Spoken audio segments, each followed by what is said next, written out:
Hey guys, how's everyone doing out there? Okay, like the title of the video said, I caved. Okay, I caved and got something that I wasn't actually planning to. Invested in a line that I was hoping to probably not get sucked into, but that's how these things go.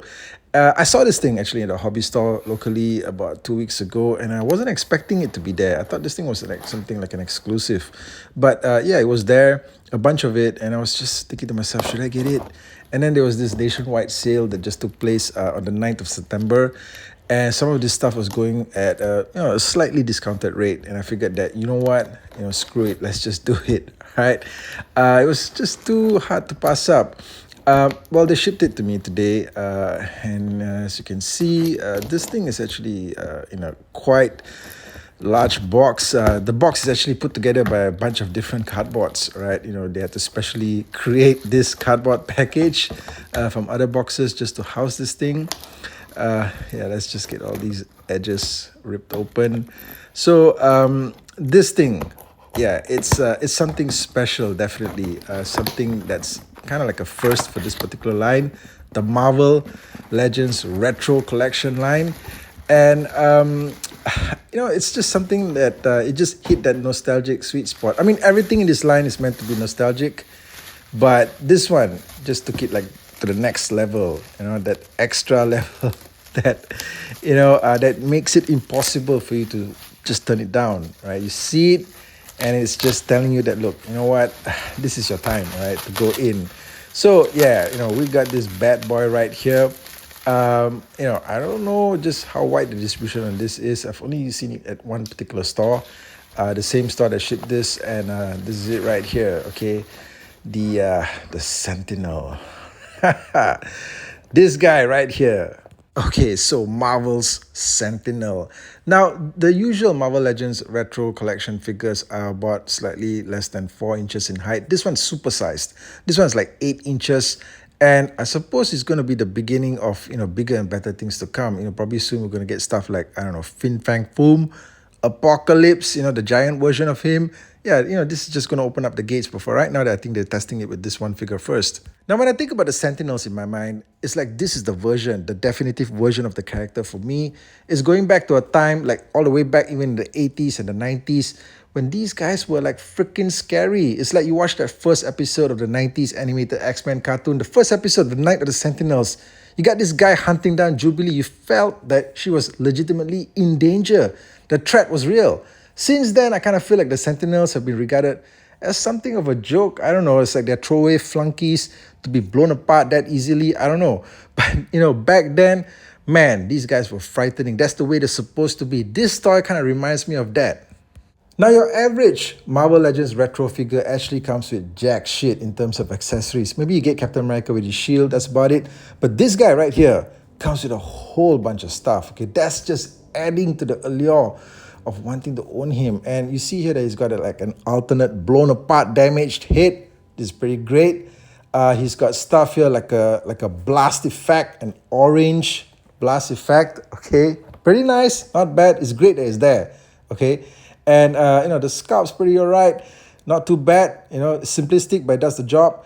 And you've got this, tentacle whip type thing as well to attach to his hands. So overall, you're getting quite a bunch of stuff for this one figure. The other thing I need to mention here is that I feel that the packaging, the cardboard, especially the cardboard that's used on the packaging for these figures, it's like the gold standard. These are some of the hardest card backs ever in the market.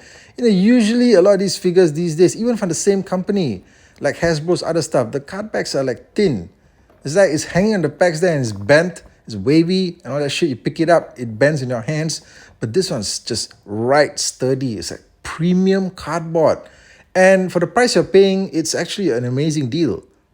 Now, on the back of the card back, given that they had so much space here to work with, I was kind of expecting there to be more, like a more lavish illustration or something like that. But this is just pretty much basic corporate information. And you get a bit of a bio readout here that says, from the twisted mind of Bolivar Trask, the mutant hunting sentinel goes on the attack. Very simple. And then it's translated in a bunch of languages. That's about it. Next to it is something like a portrait. There's edges around it, but there isn't a symbol of like a scissors for you to cut it out. I mean, you ain't gonna cut this thing out, for damn sure. But it just repeats the image from the front of the card back, and well, I kind of expected more, but this is what you get. Now, overall, this package is, it's a stunning treat for fans. And like I mentioned, it was my first purchase, okay, from this particular series. I wonder if I'm going to actually get more of these guys. I probably would have to invest in the rest of the X-Men, the classic X-Men team to go along with this figure. But it's great that they have stuff like this going out. And I think that overall, the line is something refreshing, okay, for fans, right? You got this Kenner symbol at the bottom of the card there, even though Kenner never produced these figures back in the day. But it's kind of like a homage to the Kenner style, right? And Kenner is owned technically by Hasbro these days. So you get this retro style figure with some really great accessories. I think that this is by far one of the best offerings in the line for the Marvel Legends Retro Collection. Definitely, it's something that I think that if you're into the line, this is something you definitely want to get. Let me know if it's out there in your area. This thing was like going for something like about 20 to 22 dollars here in Malaysia after conversion. So, I think is that pretty much the rate that you guys are paying for it out there. The surprising thing is that when I first saw this thing at the hobby store 2 weeks ago, I posted a photo of it on my Instagram account, and I was surprised at the reactions that I was getting. A lot of people were actually asking, like, where did I find it? People internationally, people like in America. And I was like surprised. It's like, hey, isn't this thing like out already? Because I remember seeing like a whole bunch of reviews on it online. And it seems like a lot of people just haven't found it. Okay.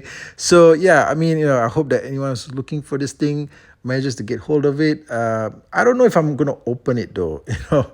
It just looks so good on that card back, on that pristine premium card back. I might get a few other X-Men figures, like I said, and then maybe I might decide to open it up and maybe do a diorama or something like that. Anyway, guys, that's the video. Thanks again for joining me. Stay tuned to the channel for more content. Take care out there.